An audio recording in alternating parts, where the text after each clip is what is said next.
मैं Rakesh WS spoken classes में आपका एक बार फिर स्वागत करता हूँ। हम जानते हैं भाषा किस तरीके से बोली जाती है। आप सभी को मैंने बताया पिछली क्लासेस में भाषा सुन करके और देख करके बोली जाती है। आज हम बात करेंगे अंग्रेजी सीखने के कुछ खास तजुर्बे के बारे में। जैसा कि आप सभी लोग पिछली क्लास में पढ़ चुके हैं, मैं आपको बताना चाहता हूँ कि अंग्रेजी भाषा को कितनी आसानी से बोला जा सकता है। हम हमेशा पहले हिंदी सोचते हैं, फिर अंग्रेजी में कन्वर्ट करने की कोशिश करते हैं, ट्रांसलेट करने की कोशिश करते हैं। हमारा माइंड पहले हिंदी सोचता है, फिर उसे इंग्लिश में कन्वर्ट करना हम चाहते हैं। ये सबसे बड़ी दिक्कत होती है। हमें डायरेक्ट इंग्लिश को बोलना है, साइकोलॉजिकल तरीके से हमें बोलना है। जैसे आप हिंदी बोलते हो, जैसे आप पंजाबी बोलते हो, जैसे और कोई भाषा बोलते हो, सेम वैसे ही आपको इंग्लिश में ही सोचना है। और सभी जानते हैं, वे लोग कहते हैं कि अंग्रेजी भाषा किसी भी भाषा को बोलने के लिए ग्रामर की जरूरत नहीं होती है। मैं मानता हूँ ग्रामर की जरूरत नहीं होती है, लेकिन ग्रामर के कुछ पार्ट को कम करते हैं। ऐसा नहीं कि ग्रामर की जरूरत नहीं होती है। ग्रामर शायद आप सभी को मालूम नहीं होगा कि ग्रामर कहाँ से शुरू होता है। तो मैं आपसे बताना चाहूँगा, यहाँ पर छोटा सा एक वर्ड आप देख रहे हैं जिसे लिखा हुआ है टेंस। हम टेंस के बारे में पहले पढ़ चुके हैं, लेकिन स्पेशली आपको यहाँ ये नहीं देखना है। टेंस के 3 प्रकार होते हैं, प्रेजेंट, पास्ट, फ्यूचर। उसके 4 भेद होते हैं। ऐसा नहीं आपको करना, क्योंकि बहुत लंबा हो जाएगा प्रोसेस याद करने का और आप बहुत दिक्कत होगी। तो हमें सिर्फ 2 चीजों को ध्यान में रखना है। यहाँ पर लिखा हुआ टेंस। टेंस के 2 पार्ट होते हैं स्पेशल, टाइम और वर्क। टाइम और वर्क। टाइम यानी समय, वर्क यानी काम। 2 चीज स्पेशल हमें याद करना है, टाइम एंड वर्क। टाइम को आप देख रहे हैं यहाँ पर 3 भागों में डिवाइड किया गया है। टाइम कितने होते हैं? टाइम 3, वर्तमान, भूत और भविष्य। ये आप सभी जानते हैं। अंग्रेजी में क्या बोलेंगे? Present, past and future. अब सभी जानते हैं टाइम के अनुसार काम को हम 4 तरीके से जानते हैं कि काम की सिचुएशन, कंडीशन 4 होती है। उन चारों में से कोई भी काम होगा, किसी एक में पाया जाता है। जैसा हमने यहाँ लिखा हुआ वर्क। वर्क की कंडीशन क्या होती है? 4 होती है। पहला आप देख रहे हैं कंटीन्यूअस। कंटीन्यूअस, कंटीन्यूअस का मतलब प्रोसेसिंग में है, अभी वो खत्म नहीं हुआ, अभी वो पूरा नहीं हुआ है, काम पूरा नहीं हुआ है, प्रोसेसिंग में है, चल रहा है। कंटीन्यूअस उसे कहेंगे। जैसे अभी हम पढ़ा रहे हैं, पढ़ाना जारी है, चल रहा है, कुछ याद करने की ऐसी जरूरत नहीं कि मतलब कोई पहचान रहा है, नहीं है, रहेगा, ऐसा कुछ नहीं करना है। हम सिर्फ देखिए अभी पढ़ा रहे हैं, आप देख रहे हैं कौन सा काम है? प्रोसेसिंग में, यानी कंटीन्यूअस काम है। एक काम की स्थिति क्या है? कंटीन्यूअस है। काम क्या है? कंटीन्यूअस है। अभी हम खड़े हैं, कंटीन्यूअस है, पढ़ा रहे हैं, कंटीन्यूअस है, कोई जा रहा है तो आप देखेंगे वो काम क्या होगा? कंटीन्यूअस होगा। जाने काम क्या है? कंटीन्यूअस हो रहा है। तो आपको बताना चाहूंगा, जहां भी किसी भी काम का जारी होना पाया जाता है, प्रोसेसिंग में पाया जाता है, तो उस काम में हम तुरंत क्या लगा देते हैं? आईएनजी जोड़ते हैं। जैसे प्ले है, तो आप तुरंत बोलेंगे प्लेइंग, यानी प्ले प्लस आईएनजी कर देंगे, प्ले हो जाएगा। मैं पढ़ा रहा हूं, पढ़ना जारी है, टीच यानी teaching, sit and sitting, go going, come coming. इस तरीके से आप आईएनजी का प्रयोग करेंगे। किसी भी वर्क में, किसी भी काम का जारी होना पाया जाता है, उस काम में तुरंत आप आईएनजी का प्रयोग करते हैं। परफेक्ट, परफेक्ट, परफेक्ट क्या है? परफेक्ट मतलब पूर्ण, मतलब पूरा, कंप्लीट। जैसे आप कहेंगे आई एम परफेक्ट स्टूडेंट, मैं एक परफेक्ट स्टूडेंट हूँ, विद्यार्थी हूँ। आप अध्यापक कहते हैं यू आर परफेक्ट टीचर, यानी आपके अंदर कोई कमी नहीं है, एकदम पूर्ण हो।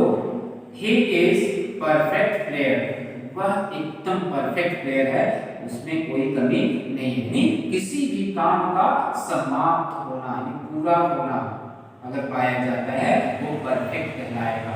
जैसे मैं आपको पढ़ा रहा हूँ, आप टीचिंग कर रहे हैं, टीचिंग पढ़ाना खत्म हुआ, मैं बैठ गया, तुरंत आप परफेक्टली पढ़ाना समाप्त हुआ। और यहाँ पर आप परफेक्ट में क्या करेंगे, वर्ब की हमेशा आप थर्ड फॉर्म लगाते हैं। कौन सी फॉर्म आती है, थर्ड फॉर्म का प्रयोग करते हैं। यहाँ प्लस आईएनजी हो जाता है, यानी आईएनजी का प्रयोग करते हैं।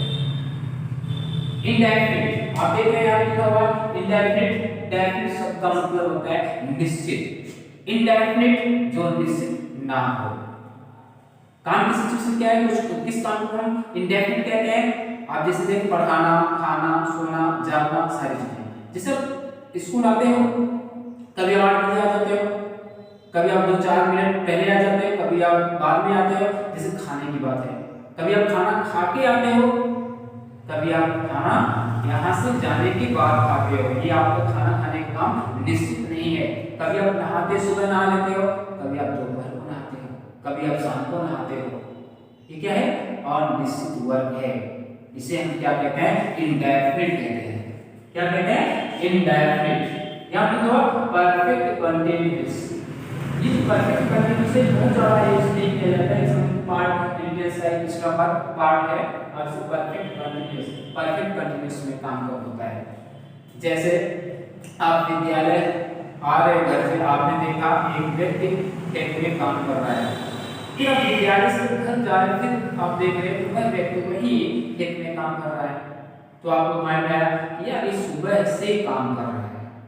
अरे व्यक्ति को रोज रोज देखते काम में, अब ये व्यक्ति 4 साल से इस काम में रह रहा है। आप इस कोचिंग में मेरे पास पढ़ने के लिए आते हो, कोई भी आएगा देखेगा तो उसको समझ में आए ये यहाँ 4 साल से पढ़ा रहे हैं। तो यहाँ पर आप बोध हो रहा है कि उस वर्ग को हम परफेक्ट कंटीन्यूअस कहते हैं जहाँ समय का बोध होता है, काम का जारी होना पाया जाता है और उसमें समय का बोध होता है, उसे परफेक्ट कंटीन्यूअस कहते हैं। इस तरीके से आप जानेंगे काम टेंस को जानने के लिए टेंस 2 पार्ट को हमें याद करना है मेन रूप से, टाइम एंड वर्क, समय और काम। अगर आपको समय कोई पूछेगा समय कितने, 3, प्रेजेंट, पास्ट, फ्यूचर। काम की सिचुएशन, काम वर्क क्या है, वर्क की दशाएं कितनी होती है, 4 होती हैं, continuous, perfect, indefinite, perfect continuous. हम आपको बताना चाहेंगे, आप देख सकते हैं अभी आप समय को देखेंगे, प्रेजेंट का भी यही चारों लोग प्रेजेंट समय में यानी वर्तमान समय में किसी भी काम को आप देखेंगे तो चारों में से किसी एक में पाया जाता है। जैसे प्रेजेंट की बात करते हो, प्रेजेंट का कंटीन्यूअस, या तो काम प्रेजेंट में वर्तमान समय में कंटीन्यूअस में पाया जाएगा, या परफेक्ट में पाया जाएगा, या इंडेफिनिट होगा, या परफेक्ट कंटीन्यूअस होगा। प्रेजेंट क्या है, जो आपके सामने है, जो आपकी नजरों के सामने है, आपको देखा या आपकी नजरों के सामने हो रहा है या होता है, हो चुका है, हो रहा है 2 घंटे 4 घंटे से, ये सब काम क्या है, प्रेजेंट टेंस में है, प्रेजेंट समय में, वर्तमान समय में। तो आप देख रहे हैं, आपको बताना चाहूंगा प्रेजेंट का कंटीन्यूअस, आपको बताना चाहूंगा प्रेजेंट कंटीन्यूअस, प्रेजेंट कंटीन्यूअस हमने अभी बताया है कि कंटीन्यूअस का मतलब प्रोसेसिंग, किसी भी काम का जारी होना, और जहां किसी काम का जारी होना पाया जाता है उस काम में आप आईएनजी जोड़ देते हैं। तो यहाँ पर भी आप यानी एक्शन में क्या करेंगे, आईएनजी का प्रयोग करेंगे। एक्शन में आप आईएनजी जोड़ देंगे, एक्शन क्या होगा, एक्शन।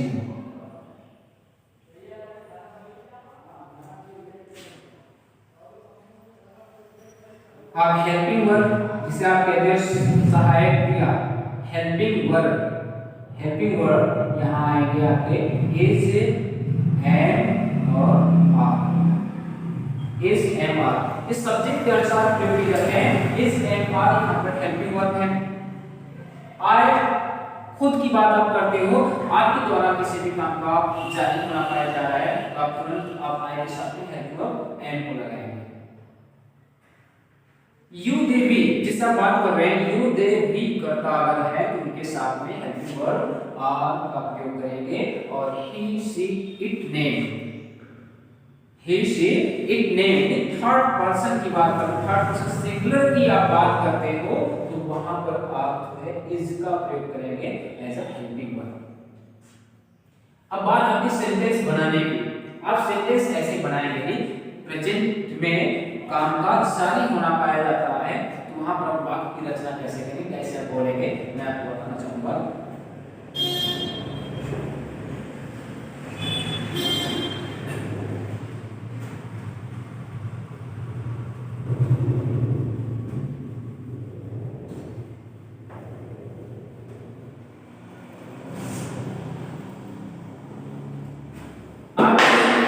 बार-बार वीडियो को देखना है। अगर आप इस वीडियो को बार-बार देखेंगे तो आपको जरूर समझ में आएगा और आसानी से हम भी बोल सकते हैं। मेरी पिछली क्लासेस भी आप देख सकते हैं, इसमें आपको बिगनिंग से सारी क्लासेस मिलेंगे और आसानी से आप सीख सकते हैं। आपको पता है practice makes a man perfect. चाहे कोई भी वीडियो आप देखिए, किसी यूट्यूब पर कोई किसी की भी क्लास आप देखिए, आप नहीं बोल पाएंगे अगर आप इंप्लीमेंटेशन की प्रैक्टिस नहीं करते हैं।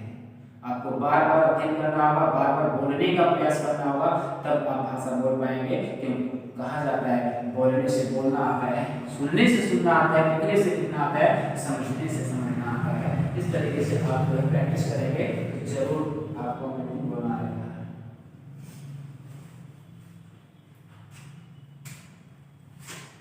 सेंटेंस, सेंटेंस जैसे आपको पता है सेंटेंस के चार होते हैं, यहाँ इसमें चार होगा, वैसे जो भी हैं चार, यानी affirmative, negative, interrogative, interrogative plus negative. तो आप सेंटेंस बना रहे हैं, अफर्मेटिव की आप बात करते हैं, यहाँ आप रूल होगा बस सब्जेक्ट प्लस हेल्पिंग वर्ब यानी is and are plus action plus ING plus आपका ऑब्जेक्ट। अब यहाँ आप सब्जेक्ट से आप अपनी बात कर रहे हो, आई है तो यहाँ से आपको हेल्पिंग वर्ब मिलेगा am, I am teaching English, I am teaching English, मैं अंग्रेजी पढ़ा रहा हूँ। You are playing, you are playing cricket, आप क्रिकेट खेल रहे हैं।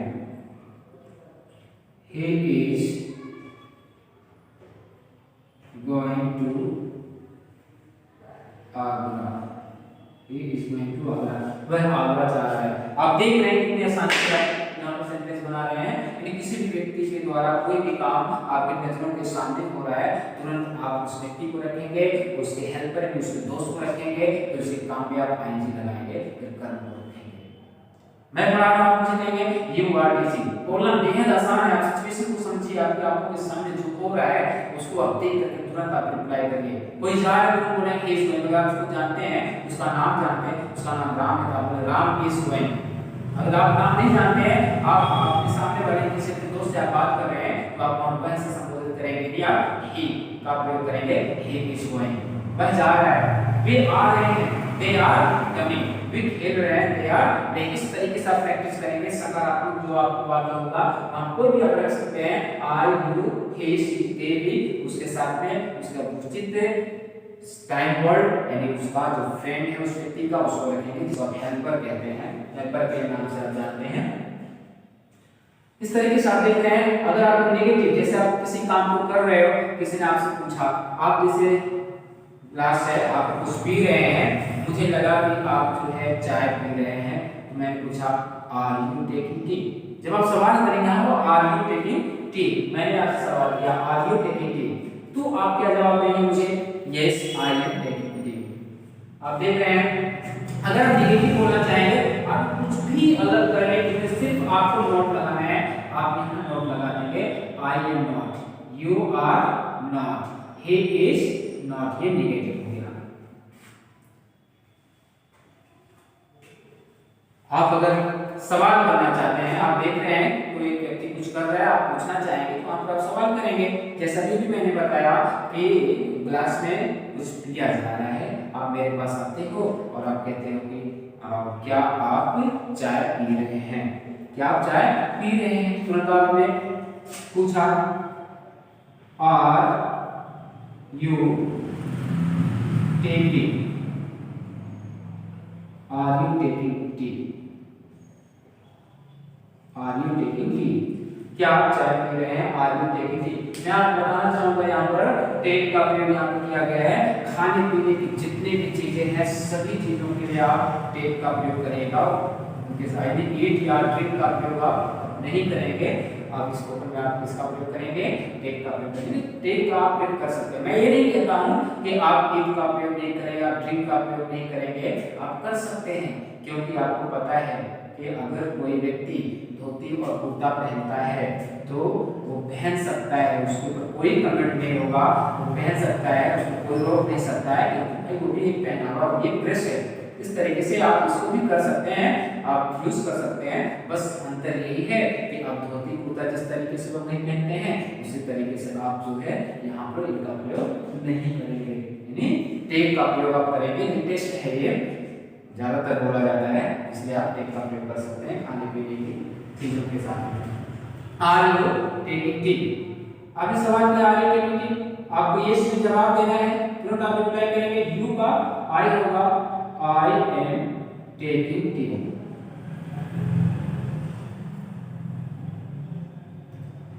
आप निगेटिव या मना करना चाहते हैं, आई एम नॉट टेकिंग टी। इस तरीके से आप प्रैक्टिस करके आसानी से अंग्रेजी बोल सकते हैं। आपको किसी भी व्यक्ति का माहौल अगर चाहिए, आपको सोच रहे हो कि यार मैं कैसे अंग्रेजी बोल सकता हूँ, मेरे पास तो कोई माहौल है ही नहीं। आप खुद में एक माहौल हो, सपोज दैट अगर आपके पास कोई माहौल नहीं दिया आप अंग्रेजी नहीं बोल पाएंगे। आप खुद से सवाल करिए, क्वेश्चन पुट अप करिए। मैंने अभी कहा कि आपकी नजरों के सामने किसी भी काम का जारी बना पाया जाता है तो आप उस काम में आगे लगाएंगे। आप देख रहे हैं तो ना बोलिए, रिप्लाई करिए, वह जा रहा है इस गोइंग, वह खेल रहा है इसमें, वह बैठा है ही सिटिंग। वो इस तरह के सब प्रैक्टिस करते रहेंगे। हमें खुद में एक माहौल जनरेट करना है। अपने आप से सवाल करिए, खुद से सवाल करिए कि तुम क्या कर रहे हो, मैं क्या कर रहा हूँ। खुद सवाल करिए, जैसे अपने आप सवाल करते, मैं अभी पढ़ा रहा हूँ, मैं अपने आप से पूछूं एम आई टीचिंग, क्या मैं पढ़ा रहा हूँ, मेरा रिप्लाई होगा, जवाब होगा यस में जवाब देना हो, यस आई एम टीचिंग। मना कर रहा है आई एम नॉट टीचिंग, क्या मैं गलत कर रहा हूँ, I am I doing wrong, no I am not doing wrong. ये सवाल आप खुद से कर सकते हैं। क्या वह कठिन परिश्रम कर रहा है, is he doing hard work, how कठिन परिश्रम कर रहा है, he is doing hard work, he is not doing hard work. आप खुद एक माहौल हो, खुद में आप जनरेट करिए माहौल को और अंग्रेजी बोलने का प्रयास करिए। मैं आपको बताना चाहूँगा अगर आप बार बार प्रैक्टिस करते हो जरूर आपको अंग्रेजी बोलना आएगा, क्योंकि कोई भी पहले से नहीं सीखता है, माहौल में डायरेक्ट नहीं आ जाता, माहौल बनाना पड़ता है। इस तरीके से आप प्रैक्टिस करिए, क्योंकि कहावत है practice makes a man perfect. बिना प्रैक्टिस आप कुछ नहीं कर सकते। अभ्यास करेंगे तो आपको पता है कोई भी काम इम्पॉसिबल नहीं होता है, हर एक काम कोई इंसान ही करता है। अगर कोई दूसरा व्यक्ति अंग्रेजी बोल सकता है तो आप सोचिए कि आप क्यों नहीं बोल सकते, आप भी बोल सकते हैं। इस तरीके से बार बार आप मेरी वीडियो को देखिए, आप प्रैक्टिस करिए, आपको अंग्रेजी बोलना जरूर आएगी।